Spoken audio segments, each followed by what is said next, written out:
Swampert is banned for single type cap, but who said you cannot use any other Mudboy? Because today we're having two of them forming a solid backline and a pretty spammy one.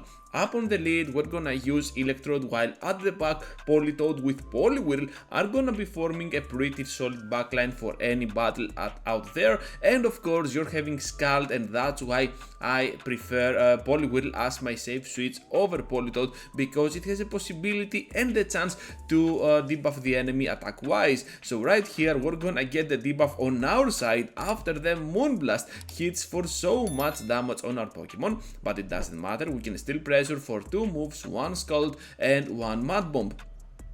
So we end up getting a shield out of them, which is pretty great, and now our foul play will definitely do super effective damage back at them. Perhaps we need to consider shielding here, because we can definitely reach to the next move and then rely on Politoed to finish off that pull Florges. Let's see how well this can end though, because Florges now returns into the battle. Can we reach to the Blizzard before the Moonblast? No, we cannot, but can we survive just barely enough? And now the Blizzard will most likely destroy down the Florges, and that is gonna be a fantastic way to start off any video. So leave a like if you enjoyed this pretty nice nuke.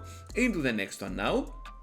And we're having Shadow Granbull up on the lead. How I like to play this most of the times is to charge up a little bit of energy on my Electrode, and of course then switch out to my Poliwhirl. So Poliwhirl here, it might be kinda glassy for the meta, but it's not that glassy, it can still survive, while it can have the chance to debuff the enemy with a Scald, or just go ahead and throw the Mud Bomb, why not? So Electrode now will go in, and at the back they have a Sandslash. So yeah, all of a sudden we're using an electric type and we're having a ground type up against us. Was Poké right?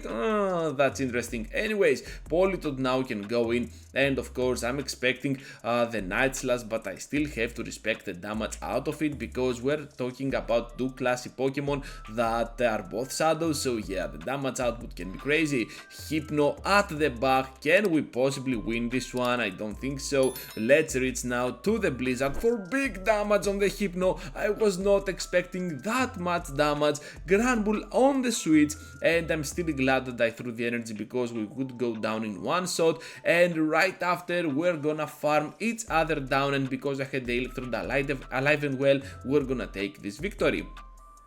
So I'm showcasing now a battle against a dragon type, the Haxorus, and I want to showcase to you this battle because yeah, dragon types are gonna just destroy down my team. Hopefully though, Electrode is pretty neutral against most threats, and we can still go ahead and pressure with our moves. We end up taking the shield, so we're both at one shield, and now we took the second shield out of the way, but those dragon tails, not even the counters, are gonna do so much damage after that first boost from the Night Slash. Another Night Slash to finish us off, and right after another one on the Politoed. So much energy gain for the Haxorus. We can win if they do not have another dragon type at the back, and they have something pretty classy as well.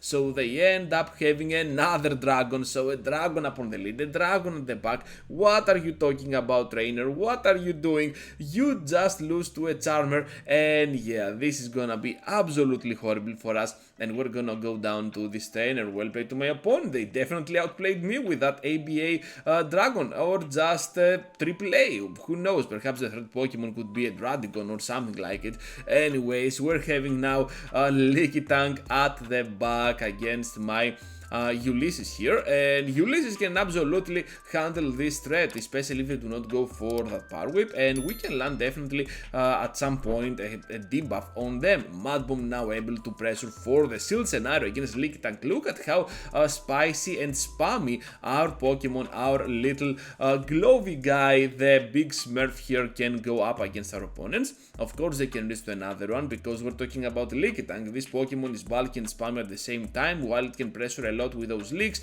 and perhaps it can have a pretty nice fit on this meta. Do you want to see a Lickitung in action? Please write down in the comment section. I really want to see how you want to see my next videos, and if Lickitung is one of your options, well, I can definitely make a video around it. So Electrode now from Kanto, able to pressure a lot here, and at the back they have a Coffagrigus. So the battle is not over yet. We still know that they have some energy stored up on the Registeel, and we are both at the even shield scenario. Gonna charge charge up a lot, even more than a Blizzard, and then throw the Weather Ball because I'm expecting the Shield at some point, and now I can reach to another Weather Ball. They're getting super low, and as it seems I need to rely on my Politoed if I want to have any chance at all up against this trainer. As soon as they're getting super close to another move, I'm gonna throw my next Weather Ball. They are gonna take it, and another one right after for that Shield pressure. I think that they are already there now to the move. Yeah, here it is. Focus Blast to finish us off. Can we reach the move before they farm with the lock-ons? Yes, we can. One discharge for the victory, no shields in play, and this is gonna be an amazing win for our team. So let's see what the next one is having, because Shadow Granbull is definitely a problematic Pokemon for our team. We do not have a weak Pokemon to it, but still under shields those charms are gonna do so much damage. We cannot even reach the Scald, which is a bummer, and debuff this Pokemon. Just another Mud Bomb. Hopefully though it is gonna connect, and I'm gonna go in with my Electrode to farm down. They know better. They return into the battle with a tackle version of Miltank. Wow, just wow. And now we're gonna be able to tank this move. As it seems, Politoed, even with that little amount of HP on that Granbull, might be in deep trouble. So we might actually lose this one. As it seems, it all depends on what they have at the back, but I think that Granbull can absolutely farm us down if it wants to with that shield scenario. Anyways, Granbull returns, and so I have to start blocking the moves. Can we finish the move right on time? Hopefully we got no shield, no debuff on our side, so now we can pressure for the Weather Ball, finish them off. At the back there is a Dragonair. Let's get to the Blizzard. Please land, please land, please land. Can we do it? No, we cannot. That's a bummer. A Dragonair is gonna just finish us off. Of course they were gonna block. They are not that dumb, so yeah, they're gonna take this easy victory for them. Into the next one now with Haxorus up on the lead. Once again, horrible lead scenario, breaking swipe. Now I'm gonna switch out to my Ulysses, and perhaps I should have thrown my energy, my foul play on that Pokemon to pressure for that shield. Even with a debuff, Haxorus is so glassy that it cannot take the hits that easily. Poliwhirl with the Scald, and we can pressure for one more against the Umbreon. So Umbreon is definitely another weird Pokemon for the meta. It is of course losing pretty straight and square to the fighters, but not without a fight. It can drop them pretty low, not finish them off, but definitely drop them pretty low with a potential Psychic, why not, or even the double last resort. So yeah, definitely an honorable mention for the meta. If you want to see me playing Umbreon alongside that Lickitung, well, now that I think about it, both are weak to fighters, so perhaps they could fit as a solid backline to an ABB team style weak to fighters. Who knows? Yeah, that seems like a good idea with a Pokemon like Mach up on the lead. Perhaps, we'll see.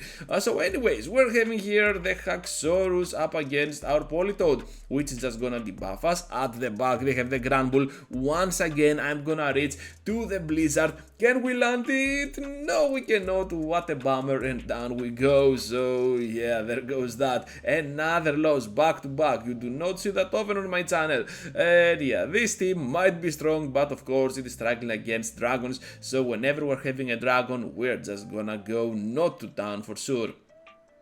So let's get now to those Mud Bombs up against this Mew. And Mew is kinda problematic, I know, but I'm just gonna let it go through because most Mews, for some reason, they do not run Wild Charge for this cap. They tend to run Surf, Dragon Claw, Focus Blast for the Umbreons, or even something like Flame Charge. Yeah, so I'm expecting the next move to be just another Surf, to be honest, and I can just keep pressuring here with my Poliwhirl. I managed to get them to no energy, which is pretty great. Now I can go in with my Electrode, and now that they are shieldless, we have two shields. Perhaps we can see another Blizzard from the Politoed.